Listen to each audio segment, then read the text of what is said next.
My name is David Thal. Welcome to my concert. I will be giving a little lecture before the concert, otherwise known as a pre-concert lecture. The piece I will be talking to you about today is the Kennan Trumpet Sonata for trumpet and piano.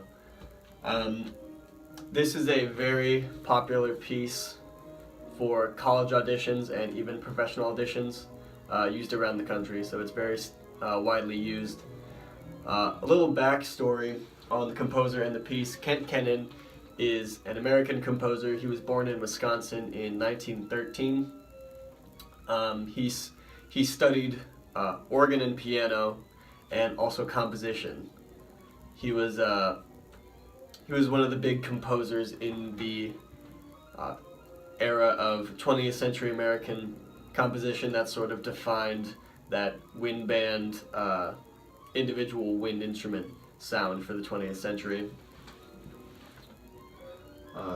He was a professor at the University of Texas, Austin in the late 1930s, but his professorship was interrupted by World War II, where he went to Europe to be a bandmaster for the U.S. Army. So he was around lots of, fighting horns and a very military sound. So when you hear the sonata, think battlefield, think very military, heroic.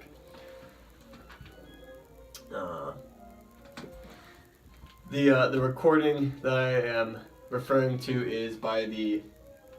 is actually an arrangement for trumpet and wind symphony. It's done by the Metropolitan Wind Symphony out of Lexington, Massachusetts, with soloist James Ackley. One important thing to keep in mind about this piece is, even though it's a very contemporary, weird sounding trumpet sonata, it still does adhere to the sonata form. Starting with the P theme, and I'm going to be playing it on the piano, but if you have perfect pitch, you might get a little disoriented because I will be speaking in the language of B flat. This piano is transposed so that when I press C, it sounds a B flat. So don't get worried or confused. So to start off, we have a very valiant kind of military fanfare.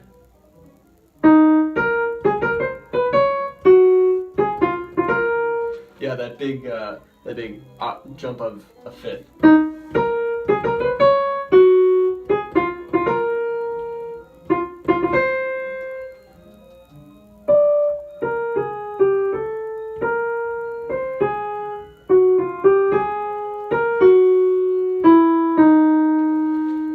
So that's going to function as our P theme. It's very battlefield, very dun dun dun dun dun dun. It's even more battlefieldy, quote unquote, when the wind symphony is playing with him. And then moving on to the it functions as the TR. I like to think of it. This TR comes in at about 30 seconds, and it sounds like this.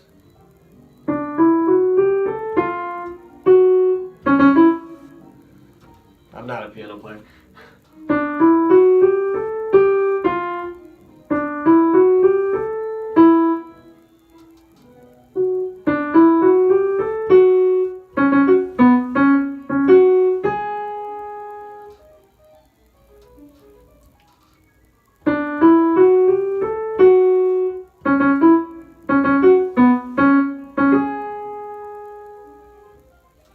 So again, dun dun dun dun dun dun dun.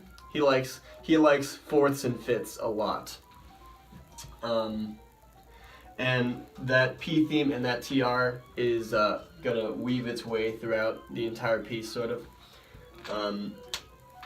TR eventually transitioning into the S theme, which is a lot more down low. It's a lot more subdued, and it sounds like this.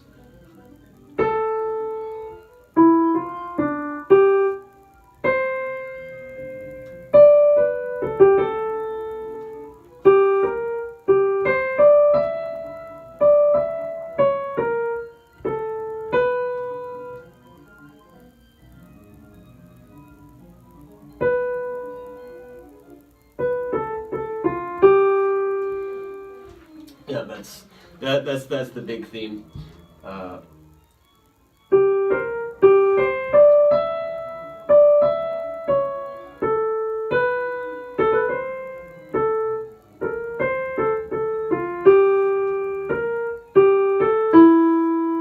And then sort of a callback to that TR theme.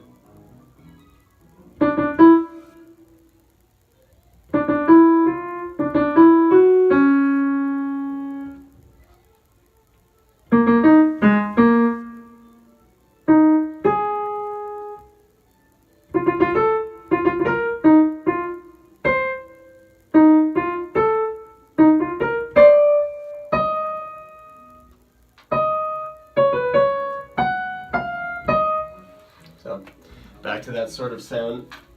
And then at that S theme, in the development, it's a lot more down low.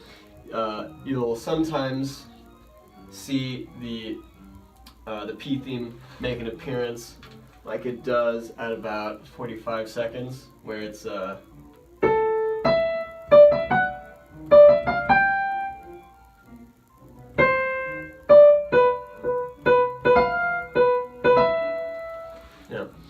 and you'll get the ba-da-dun dun dun da da. That's a common theme throughout the entire piece until at about, in this recording, until about 6 minutes, when it starts to pick back up again. And it's there's a very, I'm not even gonna try and play this part on piano. It's very almost matador-y. You know that. The audience is saying, oh, okay, there's going to be something happening soon.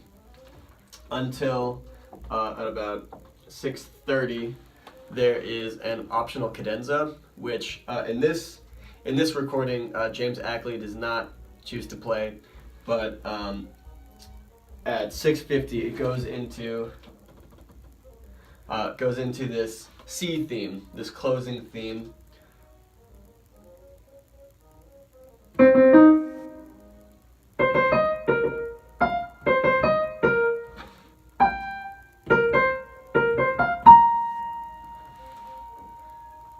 It's on the dominant, and then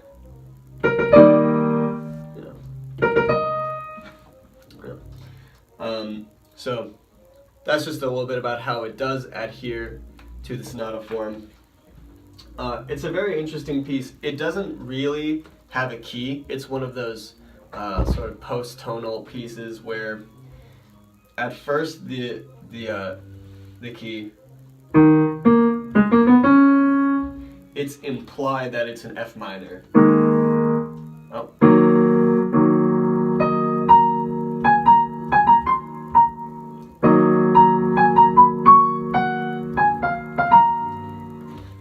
Until it cadences in implied F major.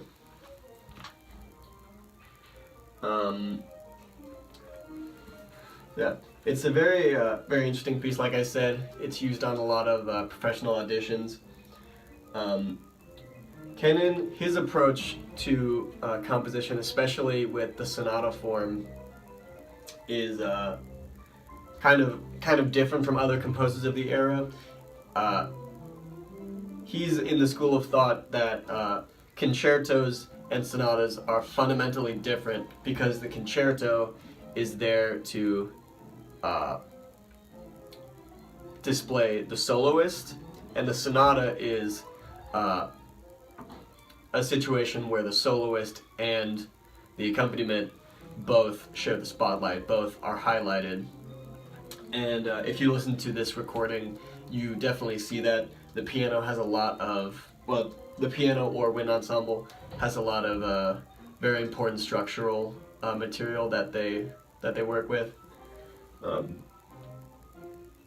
yeah, that's just a brief overview of the piece. It's very interesting. I would highly recommend it.